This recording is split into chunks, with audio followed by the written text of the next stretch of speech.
J'ai dit à ma fille adolescente qu'elle devait choisir, entre son téléphone, va son petit ami. Kazé, ma fille de 16 ans, sortait vid Dylan tsa Tangney. C'était le petit ami parfait. Il lui apportait des fleurs fraîches, chaque vendredi, sans exception, après les cours. Il l'emmenait à l'école dans sa vieille Honda déglinguée dès qu'il pleuvait. Il passait tous ses week-ends à l'aider, pour ses contrôles de chimie, mais elle continuait d'échouer malgré la patience infinie de ses leçons. Le gamin était absolument fou d'elle, dévoué corps et âme à ma fille. Mais le comportement de Kazé via son téléphone a commencé à devenir vraiment bizarre, va suspect. Elle le retournait brusquement, face contre table, à chaque dîner de famille. Elle l'emmenait aux toilettes, même pour des allers-retours de 30 secondes, je l'ai surprise plusieurs fois en train de dormir avec l'appareil glissé sous son oreiller, comme une sorte de doudou électronique dont elle ne pouvait plus se passer. Puis, un mardi soir pluvieux, Dylan a débarqué devant notre porte, les larmes coulant sur son visage, la voix tremblante. Le pauvre gamin arrivait à peine à parler, entre deux sanglots. Il avait vu la story Instagram de Kazé, lors d'une fête quelconque, où elle enlaçait serrer un garçon nommé Alex. Pourtant, elle lui avait envoyé MT1 ce soir-là même, prétendant qu'elle était malade chez elle avec une terrible migraine. Quand j'ai confronté Kazé avec ce mensonge évident, elle s'est immédiatement mise sur la défensive, a commencé à me hurler dessus, « Maman, Dylan est beaucoup trop collant, trop dépendant, il m'étouffe. » Alex, lui, il me comprend vraiment, il n'essaie pas de contrôler chaque seconde de ma vie Dylan. C'est là que tout est devenu clair pour moi. Kazé menait une double vie élaborée, le tout grâce à son smartphone. Des sessions secrètes sur Snapchat, tard le soir avec Alex, où ils planifiaient leur prochain rendez-vous caché, tout en envoyant, simultanément, des messages doux à Dylan pour lui dire à quel point il lui manquait, combien elle l'aimait. Elle jouait avec ses deux garçons innocents avec des pièces d'échecs, dans un jeu pervers. Dylan continuait de lui acheter des cadeaux coûteux, des bouquets de roses, persuadé qu'il n'était pas un assez bon petit ami. Pendant ce temps, Alex pensait être ce rebelle excitant, et dangereux, qu'il arrachait à une relation ennuyeuse contrôlante, laquelle n'existait même pas. La manipulation était calculée, cruelle, d'une sophistication bien au-delà de son âge. Elle faisait des captures d'écran des messages les plus tendres de Dylan, pour s'en moquer avec Alex, puis faisait demi-tour pour se plaindre auprès de Dylan qu'Alex la harcelait, quand elle avait besoin de sympathie, ou d'attention. Alors, j'ai décidé de lui poser un ultimatum final, « Kazé, tu dois choisir, tout de suite. Ton téléphone, ou Dylan. Choisis en un, tiens-toi-ci pendant un mois entier. » Sans exception. Elle m'a immédiatement tendu son téléphone, avec un sourire narquois, comme si elle venait de gagner le gros lot. Choix facile, maman. Dylan comprendra, il me pardonnera. Il fait toujours tout ce que je veux. Mais voici ce que Kazé n'avait pas prévu. Sans son téléphone comme outil de coordination, elle ne pouvait plus jongler sa double vie. Plus de téléphone signifiait qu'elle devait passer du temps réel, sans filtre, face à face les deux garçons, au lieu de les gérer par des messages soigneusement rédigés des publications sur les réseaux sociaux. Alex s'est complètement lassé dès la première semaine, lorsqu'il n'y a plus eu de rencontres clandestines, ni de messages secrets. Il s'est avéré qu'une grande part de son attirance venait du frisson de la romance interdite, non du fait d'aimer Kazé en tant que personne, ou de vouloir une vraie relation. Dylan, lui, a commencé à remarquer à quel point Kazé agissait différemment lorsqu'elle ne pouvait plus se cacher derrière son écran.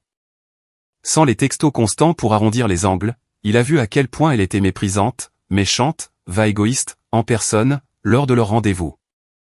À la fin de la deuxième semaine, Alex avait disparu. Kazé a reçu MT1 via une vidéo de 3 filles de sa classe, qui riaient, en expliquant qu'elles avaient entièrement inventé Alex. Elles avaient utilisé un garçon plus âgé pour les rencontres, coordonné chaque texte, regarder Kazé détruire Dylan pour quelqu'un qui n'existait pas. C'étaient des filles que Kazé avait harcelées sans relâche au collège, c'était une vengeance mûrie depuis des années. Kazé avait développé de vrais sentiments pour le faux Alex, réaliser qu'elle avait été jouée à briser quelque chose de fondamental en elle. Elle a attrapé ses clés de voiture, j'ai vu qu'un couteau de cuisine manquait. Je l'ai poursuivi jusqu'à la maison de la première fille, mais Kazé était déjà à l'intérieur, j'ai entendu des cris. J'ai percuté la porte d'entrée si fort que j'ai cru que mon épaule allait se déboîter. Le verrou a cédé, je me suis précipité dans le couloir juste au moment où Kazé se jetait sur l'une des filles, le couteau levé au-dessus de sa tête. Je l'ai plaqué sur le côté, nous avons percuté le mur violemment. Le couteau a glissé sur le parquet, a disparu sous une console. Kazé se battait comme un animal sous moi. Des ongles, des dents, des membres qui s'agitaient dans tous les sens. Elle criait si fort que sa voix se brisait. Je jure que les voisins, 3 maisons plus loin, ont dû l'entendre. Elles ont détruit la seule chose réelle de ma vie. La seule chose réelle. Le père de la fille est descendu l'escalier en trombe, en peignoir, m'a aidé à immobiliser les bras de Kazé dans son dos. Elle hurlait encore, les larmes la morve coulant sur son visage, émettant ces horribles sons d'étouffement entre chaque mot. Alex me comprenait. Il me comprenait vraiment. Et vous? Vous l'avez juste inventé pour me faire du mal. C'était la seule personne qui m'ait jamais vraiment comprise. La fille que Kazé avait tenté d'attaquer était pressée contre le mur, en hyperventilation. Sa mère était au téléphone avec la police. J'entendais la voix du répartiteur poser des questions, mais tout semblait lointain, comme si j'étais sous l'eau. Je vous en prie, ai-je supplié les parents. S'il vous plaît, n'appelez pas les flics. Elle a 16 ans. Cela détruirait tout son avenir. Je vais lui trouver de l'aide. Je vous promets que je vais l'aider. Le père m'a regardé comme si j'avais perdu la tête. Et honnêtement, peut-être était-ce le cas. Mais après un long moment, il a fait un signe de tête à sa femme, elle a raccroché. Sortez-la de ma maison, a-t-il dit. Et si elle s'approche encore de ma fille, je ne vous donnerai pas de seconde chance. J'ai réussi à ramener Kazé à la voiture, tant bien que mal. Elle est restée totalement silencieuse pendant le trajet, ce qui était presque pire que les cris. Je jetais des coups d'œil vers elle sur le siège passager. Elle fixait simplement la fenêtre, un regard vide, comme si quelqu'un avait débranché son cerveau. Mais là, j'ai remarqué son poignet bouger. Son Apple Watch. Elle recevait encore des messages, probablement de ses filles, ou de quelqu'un à l'école qui avait déjà entendu ce qui s'était passé. Le petit écran n'arrêtait pas de s'allumer, je pouvais la voir faire défiler les notifications avec son pouce. Je me suis garé sur l'autoroute, là, tout de suite. Je me moquais bien que les voitures klaxonnent nous contournent. J'ai arraché cette montre de son poignet si fort que le bracelet s'est cassé, je l'ai jeté par la fenêtre. Elle a rebondi 2 fois sur l'asphalte, avant qu'un semi-remorque ne l'écrase, la transformant en poussière électronique. Kazé n'a même pas réagi. Elle a continué de fixer droit devant elle, comme si je n'étais pas là, si plus rien de ce que je faisais n'avait d'importance. Quand nous sommes rentrés, vers 22h30, Dylan était assis sur les marches du Porsche. Il était là, dans le noir, avec son téléphone à la main, une expression de calme étrange sur le visage, qui ne correspondait pas du tout à la situation. Kazé l'a vu, tout son corps s'est raidi. « Qu'est-ce que tu fais là ?» Dylan s'est levé lentement, en époussetant son jean. Il a tendu son téléphone vers elle. « J'ai fait quelque chose pour toi. J'ai pensé que tu aimerais le voir, avant tout le monde, demain matin. » Il a appuyé sur lecture, j'ai entendu la voix de Kazé sortir des haut-parleurs, forte claire. Un montage vidéo de clips, peut-être 30 ou 40, tous enchaînés avec des transitions fluides, comme s'il avait passé du temps à faire le montage. Le visage de Kazé sur chacun d'eux, riant avec différents amis à différents moments, disant les choses les plus vicieuses sur Dylan que j'ai jamais entendues de sa bouche. Il est tellement pathétique, honnêtement. Comme un chiot qui n'arrête pas de me suivre. C'est limite triste. Je te jure, s'il m'apporte encore un bouquet de roses, je craque. Il croit que je tiens une pompe funèbre? Dylan pense qu'on va se marier ou quoi? C'est vraiment triste. J'ai dit à Becca que je le gardais juste en attendant que quelqu'un de mieux arrive. C'est un petit ami bouche-trou. La vidéo continuait encore, encore. Kazé le traitant de désespéré. Kazé imitant sa façon de parler, avec une voix aiguë pleurnicharde. Kazé disant à ses amis qu'elle n'était lui que parce qu'il ferait littéralement n'importe quoi pour elle, que c'était bien pratique. Kazé riant du fait qu'il pleure sûrement en pensant à elle avant de dormir. Mais Dylan ne pleurait pas, maintenant. Il souriait. Un sourire froid, que je ne lui avais jamais vu. Le visage de Kazé était devenu livide. Où est-ce que tu as? Comment? Tes amis? Dylan a répondu simplement, comme si c'était l'évidence même, celles à qui tu as envoyé ça. Elle m'envoie des captures d'écran depuis des mois. Chaque insulte, chaque fois que tu m'as traité de pathétique, de désespéré, ou d'ennuyeux. J'ai tout enregistré dans un dossier sur mon ordi, classé par date. Tu mens. Ah bon? Le sourire de Dylan s'est élargi. Il a fait défiler son téléphone, lui a montré des dizaines de fiches de discussion, des filles que Kazé pensait être ses amies, qui donnait toutes des informations à Dylan. Des horodatages remontant à octobre, novembre, décembre. 6 mois de preuves. Tu veux en voir plus? J'ai aussi des mémos vocaux. La fois où tu as dit à Jess que j'avais probablement une petite bite. Oui, elle a enregistré, me l'a envoyé. Je restais là, la bouche bée. Ce gamin s'était joué d'elle depuis le début. Et honnêtement, je ne savais pas si je devais être horrifié, ou impressionné. Chaque fleur que je t'ai apportée, a continué Dylan, en faisant un pas vers Kazé. Chaque trajet sous la pluie, chaque vendredi soir passé à t'aider en chimie, alors que tu n'étudiais jamais, passer tout ton temps sur ton téléphone. Tout ça n'était qu'une mise en scène, Kazé. Je documentais tout, je montais un dossier. Kazé a émis un bruit d'étouffement. Pourquoi tu ferais ça? Parce que je voulais prouver que tu étais exactement celle que je pensais. Dylan a remis son téléphone dans sa poche. C'est 3 filles qui ont inventé Alex. Elles sont venues me voir en septembre, avant même qu'on ne commence à sortir ensemble. Elles m'ont dit ce que tu leur avais fait au collège. Comment tu avais répandu des rumeurs sur la mère d'Olivia. Comment tu avais photoshopé le visage de Jenna sur des photos inappropriées pour les envoyer à toute l'école. Elles m'ont demandé si je voulais les aider à se venger. J'ai dit oui, mais pas parce que leur vengeance m'importait. J'avais mes propres raisons. Il a fait un autre pas vers elle, j'ai vu Kazé reculer, un geste que je ne l'avais jamais vu faire. Je voulais prouver que tu étais irrécupérable, que nulle dose de gentillesse, de patience, ou d'amour ne changerait jamais ce que tu es au fond de toi. Alors, j'ai joué le petit ami parfait tout en collectant les preuves de chaque cruauté que tu disais, faisais. Et tu sais quoi? Tu as rendu ça très, très facile. Tu ne pouvais pas t'en empêcher. Dylan, s'il te plaît. J'ai déjà tout envoyé au principal, va à tous les parents de notre niveau. J'ai une liste de diffusion complète, j'ai posté la compilation vidéo sur Instagram il y a environ 20 minutes, la légende, la vraie Kazé Anderson. Donc demain matin, littéralement toute l'école saura exactement qui tu es. Ta réputation est finie, Kazé. Complètement détruite. Et là, il a ri, mais ce n'était pas un rire joyeux. C'était un rire amer, tranchant. Tu t'es fait ça toute seule. Je n'ai fait que tendre le miroir. Il est passé devant nous, et monté dans sa Honda, est parti. Kazé est resté là, pétrifié sur le porche, fixant l'endroit où sa voiture s'était trouvée, la bouche ouverte, comme si elle n'arrivait pas à assimiler ce qui venait de se passer. J'ai saisi son bras plus fort que je ne le voulais. À l'étage, elle ne s'est pas débattue. Je pense qu'elle était en état de choc. Je l'ai installée dans sa chambre, lui ai dit de ne pas bouger, pendant que j'essayais de comprendre ce qu'il fallait faire ensuite. Mais je ne pouvais pas m'empêcher de penser à ce que Dylan avait dit. 6 mois.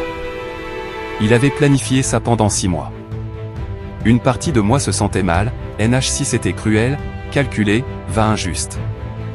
Mais une autre partie repensait à ce gamin arrivant en larmes chez nous, vraiment blessé, se demandait si, au fond, Kazé n'avait pas récolté ce qu'elle avait semé.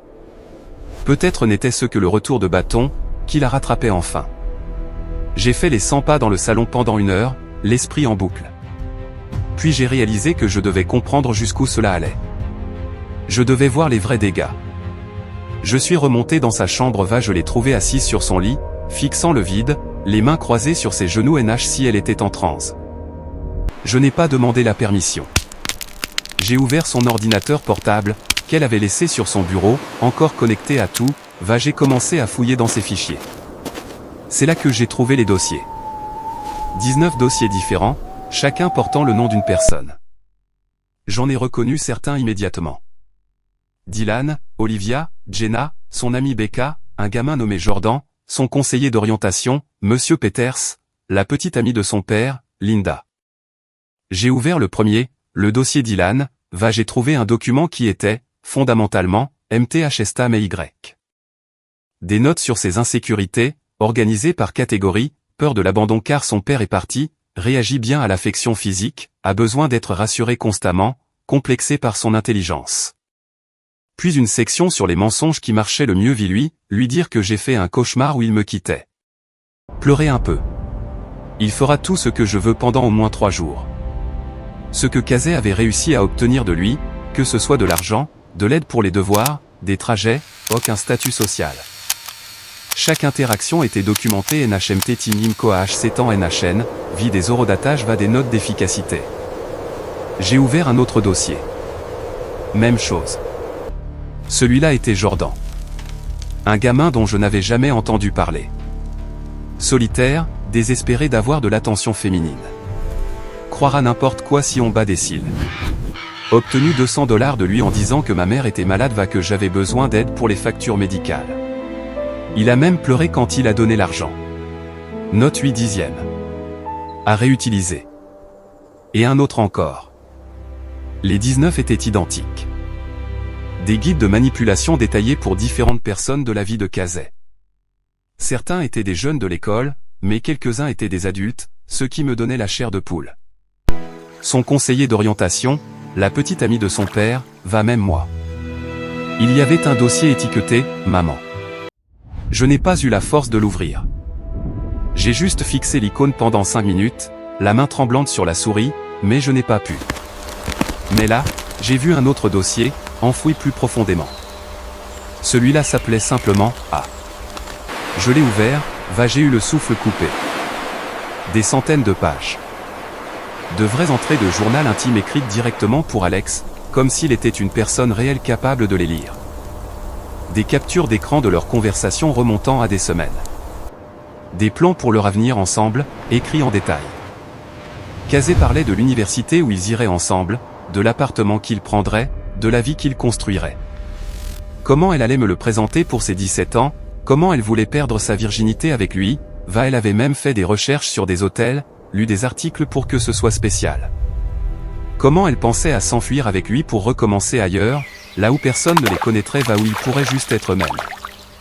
Ce n'était pas du tout comme les autres dossiers. Il n'y avait pas d'analyse clinique, pas de tactique de manipulation, pas de notation. C'était de l'émotion réelle, brute, désespérée, complètement sincère, d'une manière que je n'avais pas vue chez Kazé depuis des années, peut-être jamais.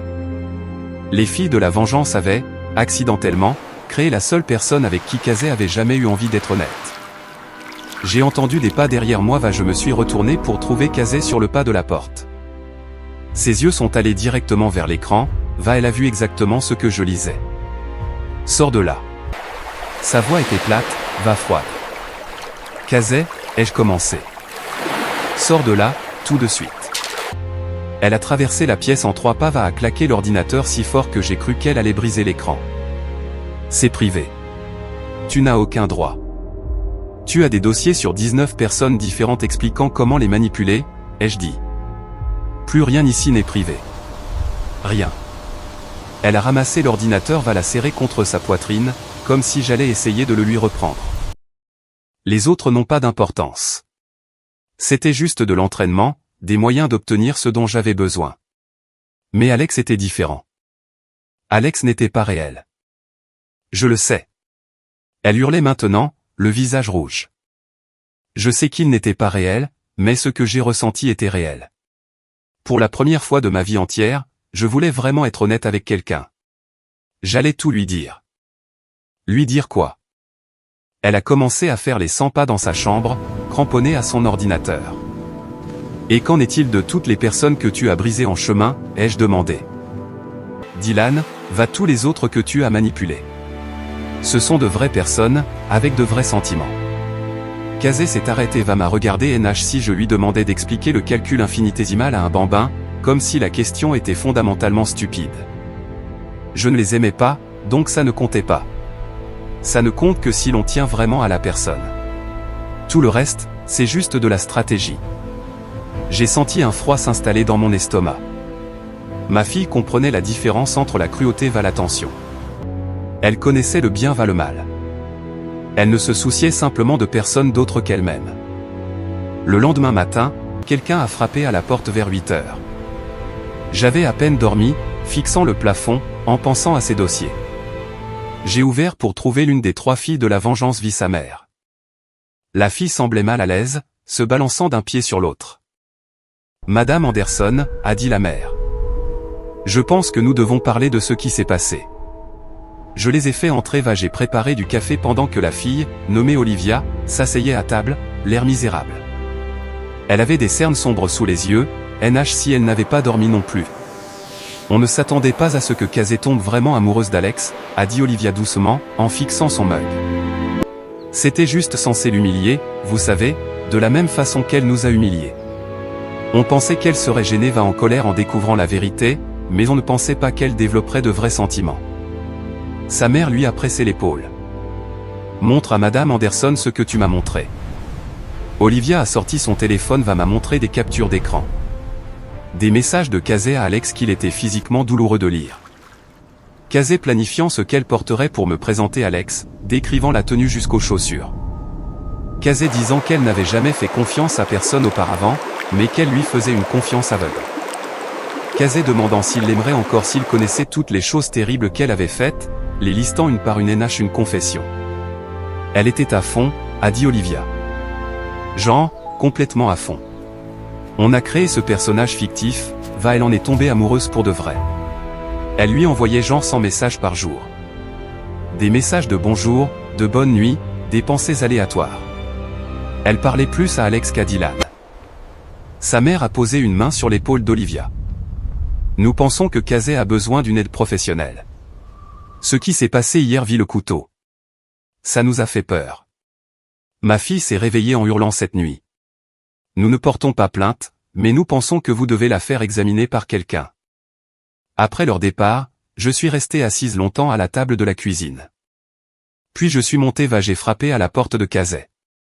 Va-t'en, a-t-elle lancé. Je suis entrée quand même.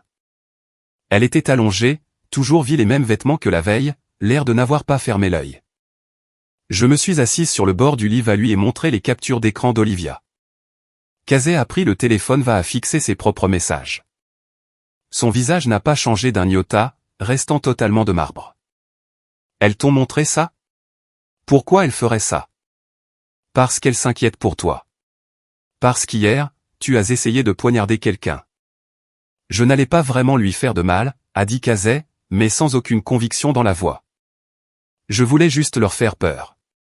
Qu'elles comprennent ce qu'elles m'ont fait. Ce qu'elles t'ont fait, ai-je répété. Casey, tu as harcelé ces filles pendant des années. Tu as fait de leur vie un enfer. C'était au collège. C'était il y a une éternité. Elle m'a rendu le téléphone. J'avais prévu de tout dire à Alex. J'ai répété ce que je dirais 100 fois devant le miroir. J'allais lui parler des manipulations, de Dylan, de tous les gens que j'avais blessés. Je pensais que si Alex connaissait la vraie moi, les pires côtés, qu'il voulait quand même être avec moi, alors peut-être que je n'étais pas brisé. Peut-être que je pouvais être réparé. Et qu'en est-il de tous les gens que tu as brisés, toi, ai-je demandé pour la 3e fois. Est-ce qu'ils comptent, au moins? Elle m'a regardé avec ses yeux vides. Je t'ai dit que je ne les aimais pas. Ça ne comptait pas. C'était juste des gens. L'après-midi même, mon téléphone a sonné. C'était le principal. Elle m'a demandé de venir pour une réunion dès que possible. Quand je suis arrivé, elle avait un dossier épais d'1 pouce sur son bureau le nom de Casey. 19 élèves différents se sont manifestés, a-t-elle dit, en ouvrant le dossier. Il y a des emails imprimés, des captures d'écran, des témoignages manuscrits. Ils ont tous des histoires similaires sur la façon dont Casey les a manipulés. Certains pour de l'argent, d'autres pour les devoirs, d'autres pour un avantage social. Nous avons aussi des preuves que Casey faisait du catfishing auprès d'élèves plus jeunes sur Internet, se faisant passer pour une étudiante à l'université pour soutirer de l'argent des photos compromettantes à des collégiens. Nous la suspendons en attendant une enquête complète. Selon ce que nous trouverons, nous devrons peut-être impliquer la police. Je suis rentré dans un état second. Arrivé à la maison, j'ai trouvé Casey dans sa chambre avec son ordinateur, totalement calme pour la première fois depuis des jours. Elle faisait des recherches sur les écoles dans d'autres districts, prenait des notes détaillées sur la façon de changer d'école en milieu d'année, va chercher comment changer légalement de nom dans notre état. Qu'est-ce que tu fais? Ai-je demandé depuis la porte. Elle n'a même pas levé les yeux de l'écran.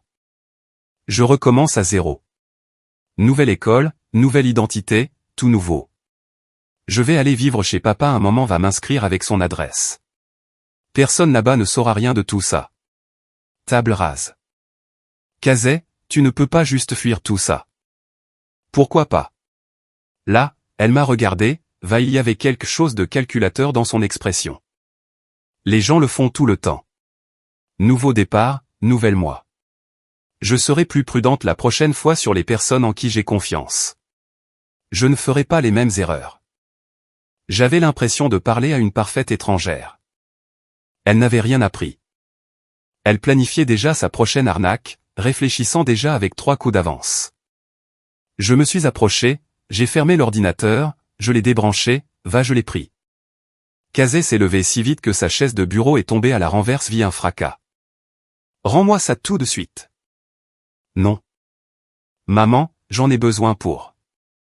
Tu as besoin d'affronter ce que tu as fait, ai-je dit. Tu as besoin de subir les conséquences, au lieu de fuir pour recommencer ce cycle ailleurs. Tu dois t'asseoir avec tes actes, va ressentir quelque chose. Le visage de Kazé s'est tordu en une grimace hideuse. Quelque chose que je n'avais jamais vu. Tu veux savoir la vérité? Très bien. Je t'ai manipulé toi aussi. Depuis des années. J'ai noté quels appels émotionnels marchaient le mieux sur toi. Quelles larmes t'inspirent de la sympathie? Quelles histoires te font te sentir coupable? Tu étais plus facile que Dylan. Bien plus facile. Il suffit de pleurer sur le départ de papa, tu cèdes à chaque fois. Il suffit de te dire que j'ai peur, tu me donnes tout ce que je veux. Je joue avec toi depuis que j'ai 12 ans. La gifle est partie avant même que je ne réalise que j'avais levé la main. Le son a claqué dans la pièce, la tête de Kazé a tourné sur le côté. Nous sommes restés figés toutes les deux, à nous regarder. Je ne l'avais jamais frappée. Pas une seule fois en 16 ans. Pas même quand elle était petite, faisait des caprices au supermarché. Kazé a touché sa joue où la trace de ma main devenait déjà rouge. Puis elle a souri, c'était le sourire le plus froid que j'ai jamais vu sur un visage humain. Enfin, a-t-elle dit. Une réaction réelle. C'est la première chose authentique que tu fais depuis des années. 2 heures plus tard, Dylan est revenu. J'étais assise dans le salon, essayant de digérer tout ça, me demandant quel genre de mère élève un enfant pareil, quand j'ai entendu sa voiture. Il est venu à la porte avec une enveloppe Kraft, le genre qu'on utilise pour les documents importants. C'est pour Kazé, a-t-il dit. Les transcriptions imprimées de ses messages à Alex. Absolument tous. Je veux qu'elle te les lise à haute voix. Jusqu'au bout. Dylan, je ne pense pas que ce soit. Je les lirai devant toute l'école lors d'une assemblée si elle ne le fait pas, m'a-t-il interrompu, d'une voix dure. J'ai appelé Kazé. Elle a jeté un regard à Dylan dans le salon avec son enveloppe, j'ai vu tout le sang quitter son visage. Non, a-t-elle dit. Absolument pas, sors de chez moi. Ce sera l'assemblée, alors, a dit Dylan joyeusement. Attends. Kazé a descendu les dernières marches, arracher l'enveloppe de ses mains. Très bien. Je vais le faire. Mais après, tu pars, tu ne reviens jamais ici. Marché conclu. Marché conclu. Elle a ouvert l'enveloppe, en a sorti ce qui ressemblait à 50 pages de messages imprimés, interlignes simples. Ses mains tremblaient quand elle a commencé à lire. Cher Alex, je n'ai jamais dit ça à personne, mais parfois j'ai l'impression de regarder ma propre vie de l'extérieur de mon corps. Si rien de ce que je fais n'avait d'importance, parce que je ne le ressens pas comme les autres. Mais quand je te parle, j'ai l'impression d'être enfin dans ma vie. Comme si j'étais réel. Sa voix s'est brisée. Elle a continué. Je sais que j'ai fait des choses terribles. Je sais que je ne suis pas une bonne personne. J'ai blessé des gens exprès, juste pour voir si j'en étais capable. Mais je veux être meilleur pour toi. Je veux être quelqu'un qui te mérite. Je pense que tu es peut-être la seule personne qui pourrait me donner envie de changer. À la 20e page, elle pleurait si fort qu'elle arrivait à peine à respirer, à peine à voir les mots sur le papier. J'écoutais les seules émotions honnêtes de ma fille. Chaque confession brute, chaque espoir vulnérable, le tout dirigé vers une personne qui n'avait jamais existé. C'était comme regarder quelqu'un faire le deuil de sa propre capacité à aimer. J'ai pensé à notre avenir ensemble. Où on vivrait, ce qu'on ferait. Je veux te présenter à ma mère pour mes 17 ans. Je pense que tu l'aimerais bien. Je pense qu'elle t'aimerait aussi, quand elle te connaîtrait. Je n'ai jamais voulu qu'elle rencontre les garçons avec qui je sortais, mais toi, tu es différent. Tout en toi est différent. Tu me donnes envie d'être honnête. Kazé est arrivée à la dernière page, s'est arrêtée. Elle ne pouvait plus lire. Le papier tremblait dans ses mains. Dylan a repris les feuilles. Maintenant tu sais ce que ça fait, a-t-il dit doucement. De tenir à quelqu'un va de le voir te détruire. De faire confiance va de découvrir que tout était faux. C'est ce que tu m'as fait, Kazé. Sauf que moi, je le savais depuis le début. Tu n'as même pas eu la chance de l'ignorer. Après son départ, Kazé est restée assise sur le canapé, fixant le vide. Les larmes coulaient encore, mais en silence cette fois. Je me suis assise à côté d'elle, sans savoir quoi dire. Sans savoir s'il y avait quoi que ce soit à dire. Je veux trouver la vraie personne qui jouait Alex lors des rencontres physiques, a-t-elle dit après un long silence. Si je peux le trouver, va lui expliquer que c'était réel pour moi. Peut-être qu'on pourrait sortir ensemble pour de vrai. Peut-être qu'il a ressenti quelque chose lui aussi. Peut-être qu'il y a eu une connexion. Et c'est là que j'ai enfin compris. Elle n'avait toujours rien saisi. Elle pensait encore que ses sentiments importaient plus que ses actes. Elle pensait encore qu'elle pouvait s'excuser pour obtenir ce qu'elle voulait. Que les bons mots répareraient tout. Kazé, personne de ces rencontres ne te reparlera jamais. Tu le sais, n'est-ce pas? Elle s'est tournée vers moi avec cette expression calculatrice qui la faisait paraître tellement plus vieille que ses 16 ans. Ils le feront si je m'excuse bien, si je suis assez vulnérable, si je leur fais comprendre que je tenais vraiment à lui. Le lendemain, les 3 filles de la vengeance sont venues voir leurs parents. Ils s'étaient clairement coordonnés. Les parents ont fait l'essentiel de la conversation tandis que les filles restaient là, mal à l'aise. Nous voulons que Kazé fasse une vidéo d'excuses publiques, a dit l'un des pères, un homme imposant les bras croisés. Nous voulons qu'elle liste chaque personne qu'elle a blessée, par son nom, qu'elle assume l'entière responsabilité de ses actes. Pas d'excuses, pas de justification, juste des comptes à rendre. Et nous voulons poster ça sur les réseaux sociaux pour que tout le monde voit. Kazé a accepté immédiatement. Trop vite, ce qui aurait dû m'alerter. Je le ferai. Je m'excuserai auprès de tout le monde, mais je dois savoir une chose d'abord. Lequel de vos amis jouait Alex lors des rencontres? Dites-moi juste son nom. Je veux juste lui parler. Les 3 filles se sont regardées. Olivia a pris la parole, ce n'était pas une seule personne. On tournait. Parfois c'était mon grand frère, Jake. Parfois le cousin de Jenna, Matt. Parfois on embauchait un acteur sur Craigslist pour 50 balles, on lui disait quoi dire. Alex n'était pas une personne unique.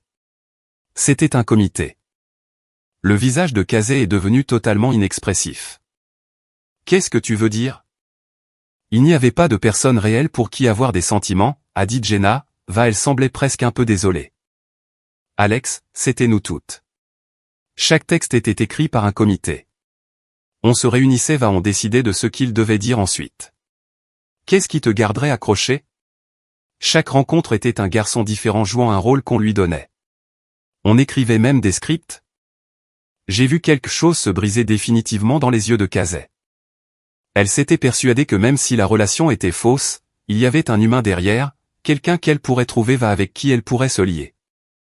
Mais il n'y avait rien, juste une troupe tournante d'inconnus lisant des répliques, jouant un personnage créé spécifiquement pour lui nuire. Nous avons installé le téléphone de Kazé pour enregistrer la vidéo.